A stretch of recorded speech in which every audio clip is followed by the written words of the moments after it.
Okay, looks like it's already streaming live, and they made me rotate the screen. And so I want to just talk about a couple of things having to do with the voice, which I think it's very interesting. A lot of people teaching voice, especially in America, there's so many things they don't understand to help students and to help us as singers. For example, there are different categories of voice types, like say tenor. So there is a leggero tenor, it's a very light kind of a tenor. And then there's a lyric tenor. And then there's a spinto tenor. And then there's dramatic. And then you have in the German category Jugendlichen Heldentenor, Heldentenor, and of course they have lyric tenors. And if you take in the history of singing, which is a problem that a lot of teachers don't know the repertory, they don't know the history of singers. And so, for example, two great Italian tenors, Cesare Valletti and Mario Delmonico. One is a leggero tenor, lyric leggero, coloratura type tenor, and the other one's a full out robusto dramatic tenor. Very different, and neither should try to be the other voice. But you go into a voice studio with people who are very limited in their knowledge, and unfortunately, sometimes teachers who are envious of their student, if a student comes with more talent or a bigger voice than the teacher has, which is really crazy, but you definitely see that. And so, you want to educate both yourself and your students about the different types. And then if you're a younger singer, well, the voice is developing. So you might be a young lyric tenor and, singing a lot of, more of the lighter kind of parts, Handel, Mozart, different things. And, 20 years later, you might be a full out dramatic tenor doing Otello and Tristan and the really heavy, difficult parts. You can't always know how your voice is going to evolve. You can't know that a guy who's like, 5'6" when he's in high school would be, 6'4" by the time he's 30. I don't know. It's that we evolve differently. And so you have to be very honest with yourself and work within the terms and the reality of who you are at a given time. So I just wanted to mention that. And, there's also technical things. It would seem like when you go higher, you squeeze the voice up and try to get it up. But no, you actually go lower with your larynx as you go higher in pitch. And oddly enough, the vocal cords too, they're not like a ladder with steps on it going up and down, or like the piano, the keyboard. It's not like that. It's more like a rubber band that it contracts and expands. And there's that kind of mechanism which is operated by the breath flow and by the diaphragm and also by your thought. You have to think your way into the notes, into the pitch. And if you look at really great singers, they're very concentrated on what they're doing. They're not just out there like in La La Land, like they know what they're doing. They're involved and they're always aware. Like a great Olympic athlete. When he's running or lifting weights or throwing a javelin or whatever, they're very focused. They're very engaged. So I just put this out as a little tip and as a kind of a warning. And you have many people with education and even degrees and things that they're somehow not exposed to this. And essentially, in my background, my first teacher had gone to Curtis, and he had been told he was a tenor, and he wasn't. He ended up really being a bass baritone. So he assumed right off the bat, because I had a heavier voice, that I was definitely a baritone. So I accepted that and went through several years singing incorrectly. The first person that really raised the issue was Maria Callas, heard me and told me I was a young dramatic tenor and that I should develop my voice one half step at a time.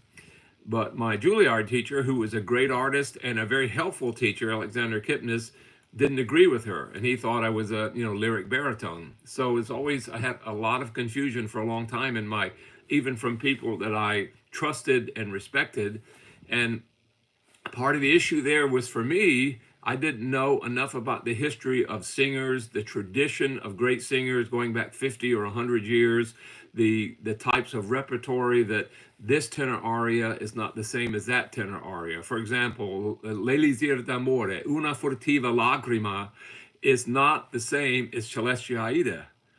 They're both tenor arias, but they're like, worlds apart. And so you have to grow and learn those kind of things and understand the difference. And you need to have a teacher that recognizes it. And then there's a psychological aspect of a person holding themselves back because of like being insecure or just not sophisticated enough, not experienced enough to know how to really roll out their biggest power. There is a tendency in schools, I see it all the time, to have everyone sing small and forward, artificial.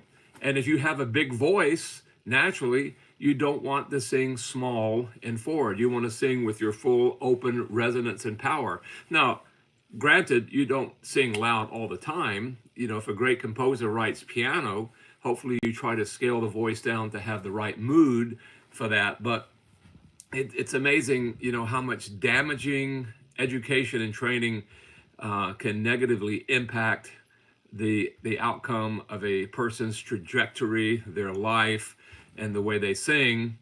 And they're all kind of like additional problems, like myths and things about a certain singer is washed up at the age of 50. Well, a lot of those thoughts have to do the physical health of the individual. If they've had a lot of health problems or they've abused their voice or whatever, they might be washed up at 50. And you and I both can think, if you know the history of singers, there are many singers still singing extremely well into their 70s. And some, like Placido Domingo, still performing now as a baritone, but in his 80s and doing not too bad considering, being 81, 82, somewhere in that age range. So you can't assume all of these mythology remarks about what people try to ascribe the quality of your singing and your trajectory, your path, and how you use your voice. So be wary. And the group that I grew up with, we were always listening to all the great singers. We were always talking about them. We were always talking technique. We were trying this and trying that, and we knew about several of the books, and we knew who some of the good teachers were, and some of the God help us, hope you don't work with that person. And we knew the difference. And today, I don't know. People know more about Netflix than they do know about voice categories and the history of singing. And why would you listen to someone from the 1930s? Well, because they're brilliant. It's like, why would you read a book written in 1850, or would you listen to an organ concerto or a symphony written in the 1700s? Because they're still valid, they're still powerful, they're still the works of genius. So it's not only what's in vogue, today in social media, or on some of the television subscription programs you can get. And so I just caution people to expand your reality, and also be brutally honest with yourself. If you're trying to sing something and it's just wrong for you, period, or wrong for you at a certain time, something may be right for you at a given juncture later, but not now. But you can start working on it to grow into it, so that you begin to master how to control it and how to deliver it, relatively comfortably. It's very physical being a singer, kind of like weightlifting. I've always felt that it was very much like doing deadlifts or full squats, the way you have to use your body to sing. But at the same time, you also have to be fluid like a ballet dancer. So it's a matter of being strong and fluid. And that's another balance you have to learn, how to, that ebb and flow and that give and take. So there's just so many interesting aspects to singing. And then you just produce an emotionally infused interpretation based, on the feeling and maybe the history or the psychology of your character and the poem or the libretto, whatever it is. There's so many things you have to integrate to deliver it, and hopefully you're in good form and good voice that day. And and there's also the issue of precision. difference between dotted eights and 16s, and and triplet figures in a passage. And so there are a lot of things you have to prepare, and most of that after a point comes like very quickly and instinctively. But so I just did this little short video here. Looks like I'm about 10 minutes in, so I'll wrap it up. Be very careful and delve into the wholeness of it all. Enjoy it, have fun, and work hopefully daily, study daily, and plug into the tradition and the history that has come before you. All right. Well, anything that I can do to help someone, they can reach out to me, and I'll give them some thoughts. I have a few students I could take online. I have a few that come to me personally, and I want to promote what I call healthy singing and enthusiasm, and things that are good for the field, uh, for the industry, for opera, for great singing, as opposed to some of what we hear today as being rolled out as singing by any definition. So hopefully, I stand for something a little bit, of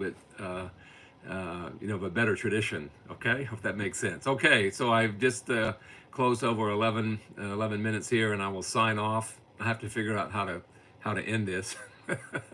So wish me luck on that. Thanks a lot, and we'll catch up another time. Take care. Bye bye. Let's see here. I don't know. Let me see here. Can't seem to end it.